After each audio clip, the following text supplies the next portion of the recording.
Hello दोस्तों, आप सभी लोगों का हमारे यूट्यूब चैनल में स्वागत है। तो आज जो हम करने वाले हैं नागरिकता। नागरिकता चैप्टर से संबंधित जितने भी प्रश्न होंगे या फिर जितने भी पॉइंट होंगे, आज उस सभी पॉइंट को जो है हम कवर करने वाले हैं। आज का जो चैप्टर है चैप्टर नंबर 7 है। इससे पहले 6 चैप्टर हैं। 6 चैप्टर का जो हमने प्लेलिस्ट बना दिया है, तो आप लोग जाकर देख सकते हैं। यह जो हम बुक करवाए इस बुक का जो सोल्यूशन करवा रहे हैं, यह खान सर की जो है बुक है, क्विक रिवीजन नोट्स बुक, उसको हम करवा रहे हैं। यह बहुत ही अच्छी बुक है और इम्पोर्टेंट बुक है। तो चलिए हम शुरू करते हैं बिना समय को जो है नुकसान किए हुए। आज का जो टॉपिक है कि नागरिकता नागरिकता से संबंधित पॉइंट को देखते हैं। इसमें दिया गया है कि संविधान के भाग 2 के अंतर्गत अनुच्छेद 5 से लेकर 11 तक नागरिकता की चर्चा है। तो प्रश्न हमारा पूछ देता है कि नागरिकता हमारा संविधान के किस भाग में है। तो नागरिकता जो है हमारा संविधान के किस भाग में है, तो यह है भाग 2 में। संविधान के भाग 2 में जो है नागरिकता से संबंधित बात की जाती है।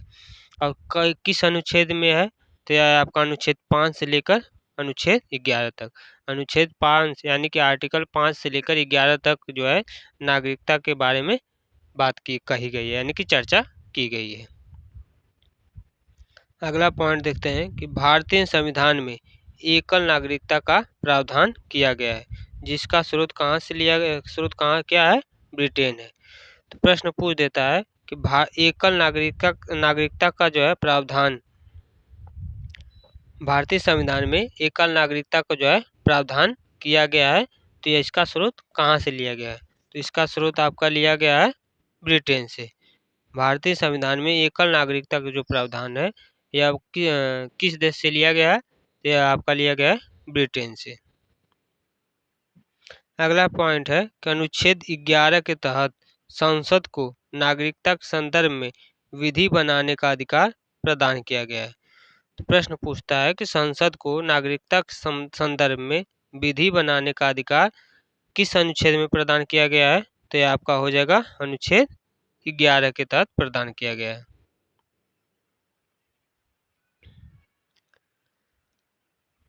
अगला पॉइंट है कि संसद ने सन 1955 में नागरिकता के संदर्भ में एक व्यापक कानून का जो है निर्माण किया, जिसे भारतीय नागरिकता अधिनियम कहा गया है। अगला पॉइंट है कि इस अधिनियम के तहत नागरिकता प्राप्ति के 5 और नागरिकता समाप्ति के 3 तरीकों का जो है उल्लेख किया गया है। ये सभी सभी का क्या यहाँ पर है, आर्टिकल यानी कि अनुच्छेद 5 से लेकर अनुच्छेद 11 तक के बीच में है।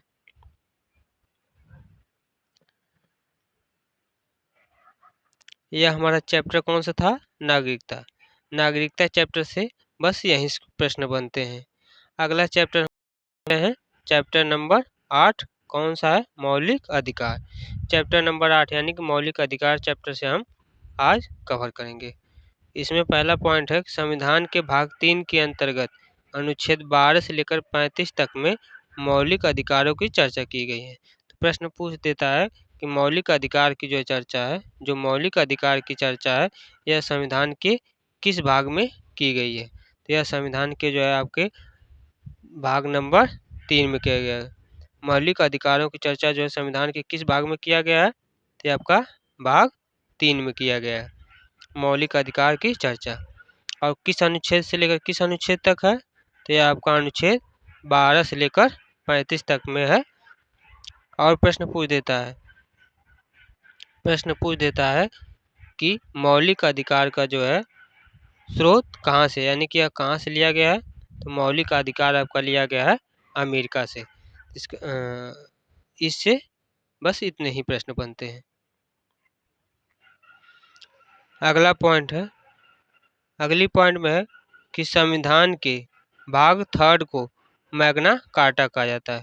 तो प्रश्न पूछ देता है बार बार कि संविधान का मैग्ना कार्टा जो है किसको कहा जाता है। संविधान के मैग्ना कार्टा कहा जाता है संविधान के भाग 3 को। संविधान के भाग 3 को जो है मैग्ना कार्टा कहा जाता है। अगला पॉइंट है कि मौलिक अधिकार राज्यों के जो है विरुद्ध होते हैं। जो मौलिक अधिकार है वह राज्यों के विरुद्ध होते हैं। अगला पॉइंट है कि मौलिक अधिकार न्यायालय में परिवर्तनीय होते हैं। तो यह प्रश्न होता है कि मौलिक अधिकार न्यायालय में परिवर्तनीय होते हैं कि नहीं होते हैं, तो परिवर्तनीय होते हैं। अगला पॉइंट है कि मूल संविधान में कुल मौलिक अधिकारों की संख्या 7 होती है। मौलिक अधिकारों में मूल संविधान में कुल मौलिक अधिकारों की संख्या कितनी है, तो यह आपकी है 7।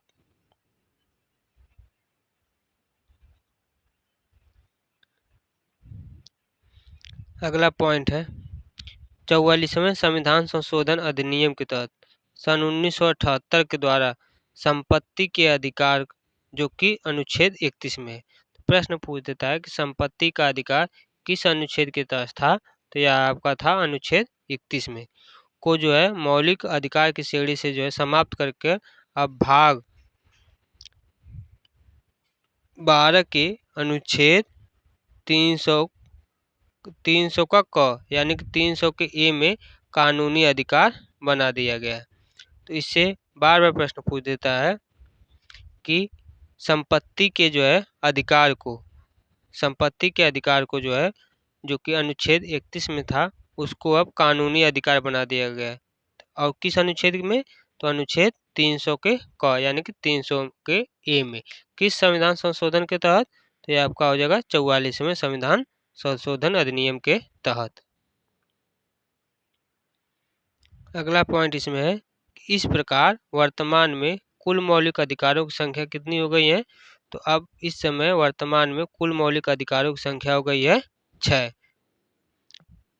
तो 6 मौलिक अधिकार है, तो इन 6 को जो है हम क्रम वाइज देखेंगे। तो इसमें पहला क्या है कि समता का अधिकार, समानता का अधिकार जो है यह आपका है अनुच्छेद 14 से लेकर अनुच्छेद 18 तक। अनुच्छेद 14 से लेकर अनुच्छेद 18 तक जो है जो भी बातें दी गई उसको हम समानता के अधिकार में कहते हैं, जिसमें हमारा पहला है अनुच्छेद 14। अनुच्छेद 14 क्या है, राज्य किसी भी व्यक्ति को विधि के समक्ष समता या फिर विधि के समान संरक्षण से जो है वंचित नहीं कर सकता। यह हमारा अनुच्छेद 14 कहता है।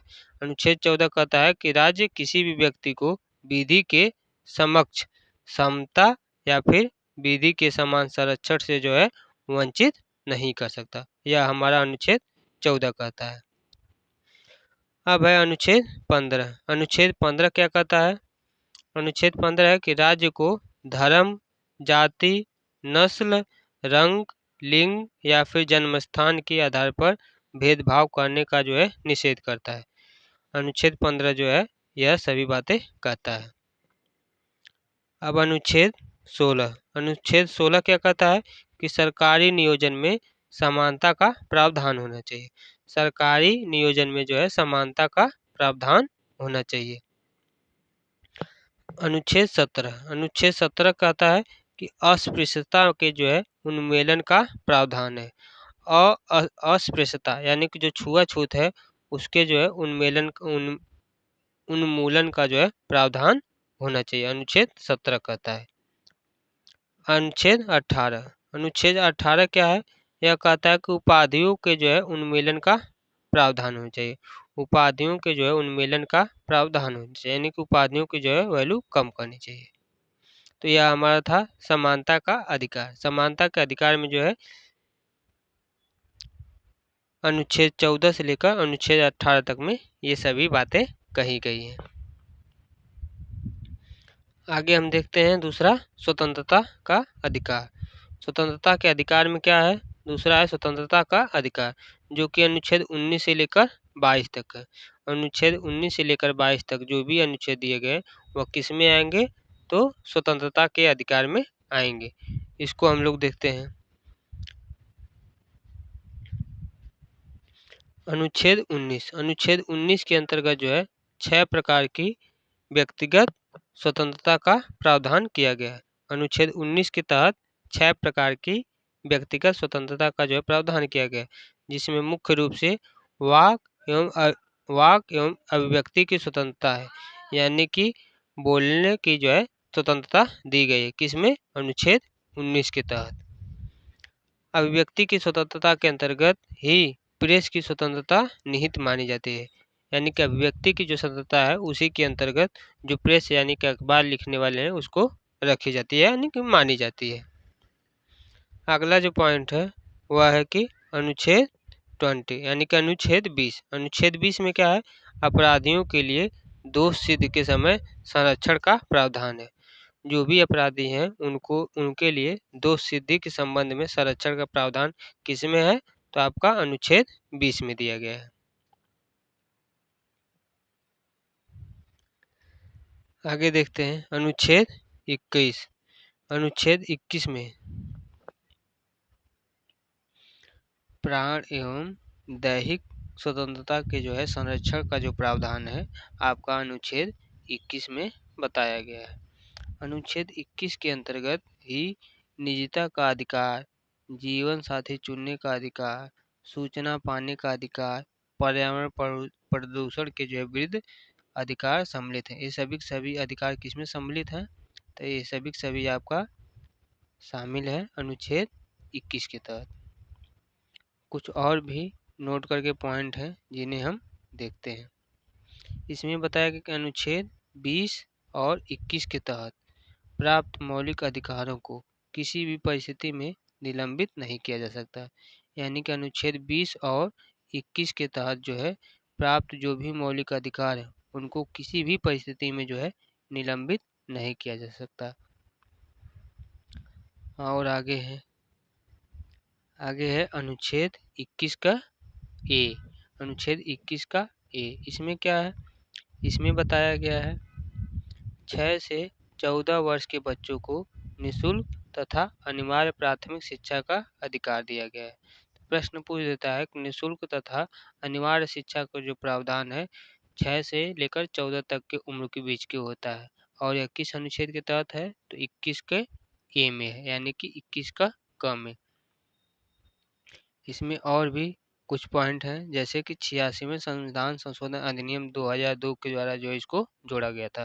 तो अनुच्छेद 21 का जो क है यानी कि 21 का ए है उसको कब जोड़ा गया था? तो 86वें संविधान संशोधन अधिनियम 2002 के तहत जो है इसको जोड़ा गया है। अगला पॉइंट है कि अनुच्छेद 22। अनुच्छेद 22 क्या है? अनुच्छेद 22 में कुछ दशाओं में जो है गिरफ्तारी और निरोध से संरक्षण का प्रावधान बताया गया। किसमें? अनुच्छेद 22 में।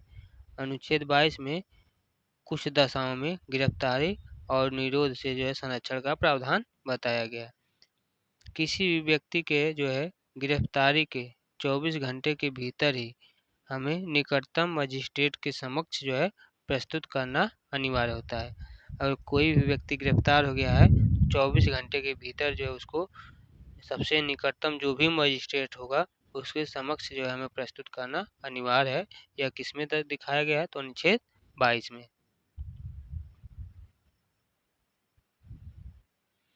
तीसरा है शोषण के विरुद्ध अधिकार। शोषण के विरुद्ध अधिकार जो है यह कहाँ से लेकर कहाँ तक है? तो अनुच्छेद 23 और 24। अनुच्छेद 23 और अनुच्छेद 24 को में जो है हम शोषण के विरुद्ध के अधिकार को जो है देखते हैं। इसमें क्या बताया गया है? अनुच्छेद 23 में। अनुच्छेद 23 में जो है मानव के दुर्व्यवहार, बलात्श्रम, बंधुआ मजदूरी और बेगारी आदि पर जो है प्रतिबंध लगाया गया है कि किसी भी बालक से आप काम नहीं करवा सकते, बंधुआ मजदूरी नहीं करवा सकते, बेगारी नहीं करवा सकते। ये सभी किस अनुच्छेद के तहत हैं? तो आपके अनुच्छेद 23 में है। अनुच्छेद 24। अनुच्छेद 24 में क्या है? तो अनुच्छेद 24 में है कि 14 वर्ष से कम आयु के बच्चों को जो है नियोजन पर जो है प्रतिबंध लगाना है। जो अनुच्छेद 24 में है कि 14 वर्ष से कम आयु के बच्चों के जो है नियोजन पर जो प्रतिबंध लगाया जाना चाहिए। अगला जो अधिकार है वह है नंबर 4, धार्मिक स्वतंत्रता का अधिकार। धार्मिक स्वतंत्रता का अधिकार यह अनुच्छेद 25 से लेकर 28 तक के जो है बीच की बात करता है। धार्मिक स्वतंत्रता का अधिकार इसमें अनुच्छेद 25 में क्या कहा गया है? अनुच्छेद 25 के अंतर्गत अंतःकरण की जो है स्वतंत्रता और अपने धर्म को मानना ये दिखाया गया है, और आचरण करने और उसका प्रचार करने की जो है स्वतंत्रता है। अनुच्छेद 25 में जो है अंतःकरण की स्वतंत्रता है और अपने धर्म को जो है मानने की स्वतंत्रता है, और इसमें आचरण करने और उसका प्रचार करने की भी स्वतंत्रता अनुच्छेद 25 में दिया गया है। इसमें अगला पॉइंट है कि अनुच्छेद 25 का सेकेंड, इसमें क्या है, इसमें सिखों को जो है कृपाण धारण करने की स्वतंत्रता है। जो भी सिख हैं उनको कृपाण धारण करने की जो है स्वतंत्रता दी गई है, किसमें, अनुच्छेद 25 में।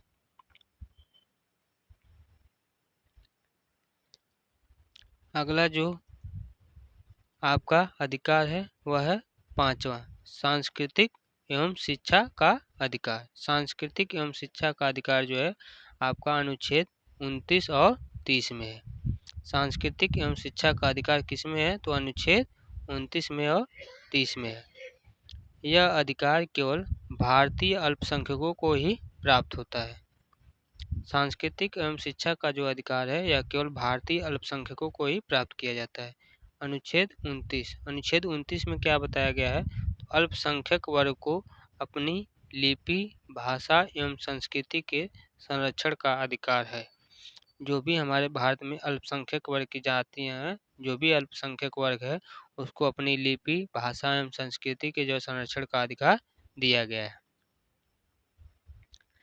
दूसरा है कि अनुच्छेद 30 में क्या है कि अल्पसंख्यक वर्ग को अल्पसंख्यक शिक्षण संस्थानों की जो है स्थापना और संचालन का अधिकार दिया गया।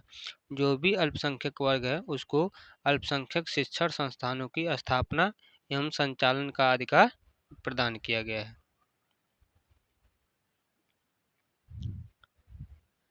अगला और लास्ट अधिकार, अगला और लास्ट मौलिक अधिकार है कि संवैधानिक उपचारों का अधिकार बताया गया है। संवैधानिक उपचारों का अधिकार जो कि किस में है, तो अनुच्छेद 32 में दिया गया है। इसको देखते हैं। अनुच्छेद 32 के तहत सर्वोच्च न्यायालय मौलिक अधिकारों को न्यायिक संरक्षण प्रदान करता है। अनुच्छेद 32 के तहत जो है सर्वोच्च न्यायालय मौलिक अधिकारों को न्यायिक संरक्षण प्रदान करता है, जिसमें हम देख सकते हैं कि डॉक्टर अंबेडकर ने अनुच्छेद 32 को संविधान की हृदय एवं आत्मा कहा है। तो यह सबसे मोस्ट इम्पॉर्टेंट पॉइंट है। प्रश्न पूछ देता है संविधान का जो है हृदय एवं आत्मा किसको कहा गया है, तो अनुच्छेद 32 को। अनुच्छेद 32 को जो है संविधान की आत्मा यानी कि हृदय कहा गया है। इसमें हम और भी पॉइंट कवर कर लेते हैं। क्या है कि अनुच्छेद 226, अनुच्छेद 226 के तहत उच्च न्यायालय भी मौलिक अधिकारों को न्यायिक संरक्षण प्रदान करता है। जो हमारा उच्च न्यायालय है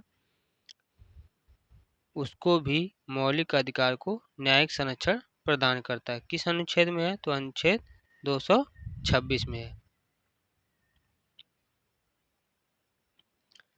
और इसमें लास्ट पॉइंट है मौलिक अधिकारों के न्यायिक संरक्षण में जारी किए गए विशेष आदेश को रीट या फिर प्रादेश कहा जाता है। यह मुख्यतः 5 प्रकार के होते हैं: बंदी प्रत्यक्षीकरण, परमादेश, प्रतिषेध, उत्प्रेक्षण और अधिकार परीक्षा। ये सभी किसमें है, तो आपके मौलिक अधिकार के न्यायिक संरक्षण में जारी किए गए आदेश हैं। तो आज का जो है चैप्टर नंबर 8 यहीं तक था। आप लोगों को जो है अगर यह क्लास पसंद आया हो तो क्लास को लाइक कर दीजिए और हमारे यूट्यूब चैनल को सब्सक्राइब कर दिए, ताकि जब भी हम क्लास को अपलोड करें तो आप लोगों तक जो है नोटिफिकेशन पहुंच जाए। इसमें जो अगला चैप्टर है चैप्टर नंबर 9, इसको हम अगली वीडियो में करेंगे।